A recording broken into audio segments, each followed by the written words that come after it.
مردوں کو اپنی بیوی کے ساتھ کس طریقے کا سلوک کرنا چاہیے اور اس کی وہ کون سی عادتیں ہیں جن عادتوں کی بنیاد پر اس کی بیوی کو وہ سکون پہنچا سکتا ہے، اس کی بیوی کے لیے وہ باعث تسکین ہو سکتا ہے، اس کی بیوی کے دل سے اس کے لیے دعا نکل سکتی ہے، اس کی بیوی کے دل کے اندر اس کا احترام بڑھ سکتا ہے، اس کی بیوی اسے دیکھنے کے لیے بے چین ہو جائے، اس سے بات کرنے کے لیے بے چین ہو جائے۔ وہ کون سی خوبیاں ہیں جو ایک مرد کے اندر ہونی چاہیے جس کی وجہ سے فیملی ڈسپیوٹ نہ ہو اور بیوی اپنے شوہر پر ناز بھی کرے اور اپنے شوہر پر فخر کرنے کی کوشش بھی کرے۔ آج سچویشن جدا ہے،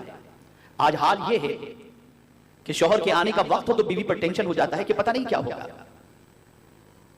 آج سچویشن جدا ہے کہ شوہر کے سلسلے میں بیوی کا اگر آپ اوپینین جاننا چاہیں تو میں سمجھتا ہوں شاید ہی کوئی عورت ایسی ہو یا بچی ایسی ہو جو ہفتے میں ایک مرتبہ میکے جانے کے بعد اپنی ماں کے سامنے سب سے پہلے اپنے شوہر کی شکایت نہ کرتی ہو۔ یہ ساری پوزیشن اس وقت ہم معاشرے کے اندر دیکھ رہے ہیں، لیکن آقا کریم صلی اللہ علیہ وسلم کی حیات طیبہ کا مطالعہ کریں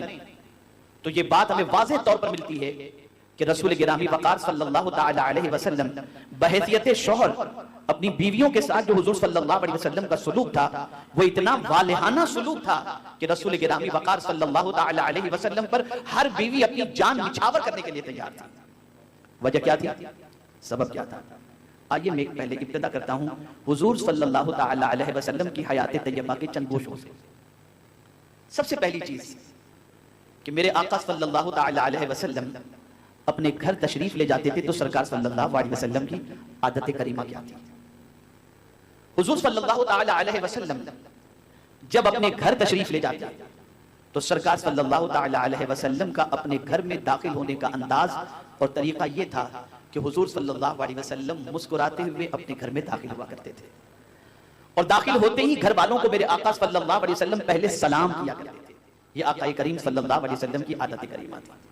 کبھی بھی سرکار صلی اللہ تعالی علیہ وسلم اپنے گھر جب تشریف لے گئے تو ٹینشن کے اندر منہ جو ہے وہ ایک دم منہ پر جلال کی کیفیت ہو، اس طرح سے حضور صلی اللہ علیہ وسلم گھر میں تشریف نہیں لے جاتے، بلکہ سرکار صلی اللہ علیہ وسلم جب بھی تشریف لے جاتے تھے گھر والوں کو سلام کرتے اور مسکراتے ہوئے آقا کریم صلی اللہ علیہ وسلم اپنے گھر میں داخل ہوا کرتے۔ اور گھر میں داخل ہونے کے بعد سرکار صلی اللہ علیہ وسلم کیا کرتے؟ میرے آقا صلی اللہ علیہ وسلم سب سے پہلے گھر میں داخل ہونے کے بعد دن بھر کی مصروفیت کے بعد جب رات میں گھر میں داخل ہوتے تو آقا کریم صلی اللہ علیہ وسلم پہلے مسواک کر لیا کرتے۔ اب آج ہم دیکھتے ہیں گٹکے کے شوقین، نہ جانے کیسی کیسی سگریٹ اور نہ جانے کیا کیا چیزوں کے شوقین گھر میں جب داخل ہوتے ہیں تو منہ سے بدبو آتی ہوتی ہے،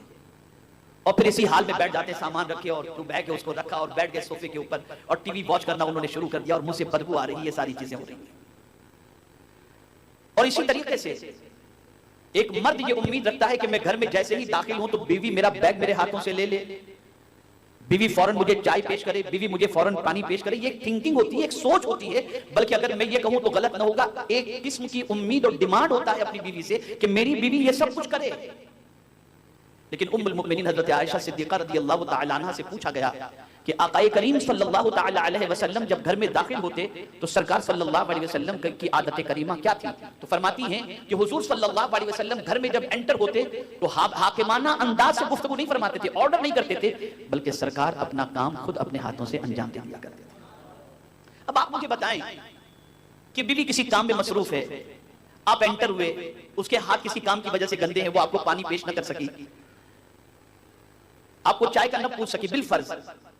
اس کو آپ بہانہ بنا کر گھر میں قیامت کھڑی کر دیں تو یہ آپ کی لا علمی ہے اور سرکار صلی اللہ علیہ وسلم کی سنت سے عدم واقفیت ہے۔ اور کبھی کبھی تو ایسا ہوتا ہے کہ یہ انداز اختیار کرنے کی وجہ سے طلاق تک کی نوبت پہنچ جاتی ہے اور شوہر اپنی بیوی سے کہتا ہے تمہارے ماں باپ نے تمہیں تمیز سکھائی ہی نہیں ہے کہ شوہر کا ویلکم کیسے کرنا چاہیے۔ تو سب سے پہلے مرد کی ریسپانسبلٹی یہ ہے کہ وہ جب اپنے گھر میں انٹر کرے تو اس کے چہرے پر مسکراہٹ ہو، گھر والوں کو سلام کرے اور فوراً فریش ہونے کی کوشش کرے، برش کرے، مسواک کرے، شاور لے، ڈریس چینج کرے اور پھر اس کے بعد آرام سے بیٹھے اور اپنی بیوی سے گفتگو کرنی ہے تو وہ گفتگو کرے، چائے کھانا ناشتہ جو کرنا ہے وہ کر سکتا ہے۔ لیکن اب آپ مجھے بتائیں، ایک مرد کی تو یہ امید ہوتی ہے کہ میں گھر پہنچوں تو میری بیوی میک اپ کر کے بیٹھی ہو، یہ کر کے بیٹھی ہو، اور جناب آپ جب تشریف لائیں تو آپ کے منہ سے بدبو آتی ہے تو بیوی آپ کے قریب بیٹھنا کہاں سے پسند کرے گی؟ آپ یہ کیوں بھول جاتے ہیں کہ جس طرح سے آپ کے سینے میں دل ہے اس کے بھی سینے میں دل ہے، جس طرح سے آپ بھی اس سے کچھ امید رکھتے ہیں وہ بھی آپ سے کچھ امید رکھتی ہے۔ اس لیے پہلا کام مرد کا یہ ہے کہ گھر میں داخل ہوتے وقت مسکراتے ہوئے داخل ہو، فریش ہو، کپڑے چینج کرے اور پھر اس کے بعد اپنی بیوی سے بیٹھ کر کے وہ گفتگو کرے. میں بیویوں کے حوالے سے کیا کرنا ہے میں بعد میں بتاؤں گا، پہلے مرد کے حوالے سے میں گفتگو عرض کر دوں. دوسری غلطی جو مرد کی طرف سے ہوتی ہے وہ یہ ہوتی ہے کہ وہ اپنی بیوی کو اگنور کرتا ہے، نظر انداز، کوئی توجہ نہیں. آیا سامان رکھا اور سامان رکھنے کے بعد بیگ رکھنے کے بعد لگ گیا موبائل پر واٹس ایپ کرنے اور بات چیت کرنے اور فون پہ لگا ہوا، یہ سارے کام میں لگ گیا ہے. اب بیوی بیچاری انتظار کر رہی ہے کہ میاں کب فری ہو اور ان سے میں کچھ بچوں کے دکھ سکھ کی باتیں کروں یا اپنی باتیں کروں، لیکن میاں کو تو فرصت ہی نہیں ہے دوسری چیزوں سے. اور نتیجہ یہ ہوتا ہے کہ بیوی کو جو پیار شوہر کی طرف سے ملنا چاہیے وہ پیار شوہر کی طرف سے نہیں ملتا. اور بیوی کو اگنور کرنے کا نقصان یہ ہوتا ہے کہ جو بیوی کہ دل میں اللہ عز و جل نے ارمان رکھے ہیں اس کے ارمان کی جائز تکمیل نہیں ہوتی تو اس کے قدم پھسل جایا کرتے ہیں. تو دوسرا کام آپ یہ کریں کہ اپنی بیوی کو اگنور نہ کریں. گھر میں آپ انٹر ہوئے، آپ اس وقت سارے کام کو چھوڑ کر بیوی کی خیریت پوچھیں، کیسا دن گزرا یہ پوچھیں، طبیعت کیسی ہے یہ پوچھیں،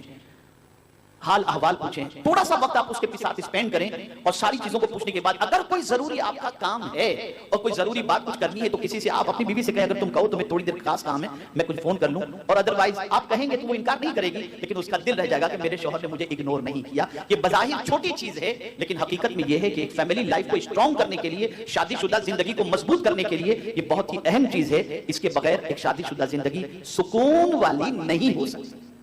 تو اپنی بیوی کو اگنور نہ کریں، اپنی بیوی کو نظر انداز نہ کریں.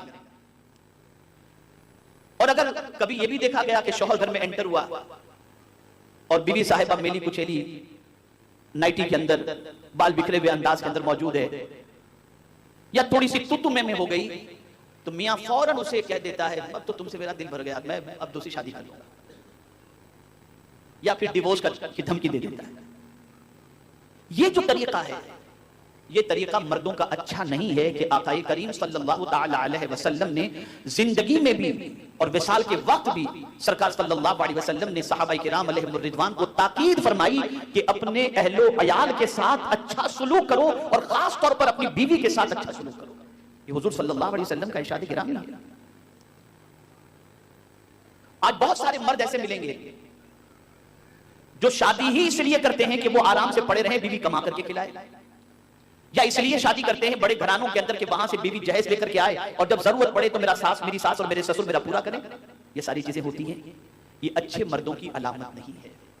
مرد وہ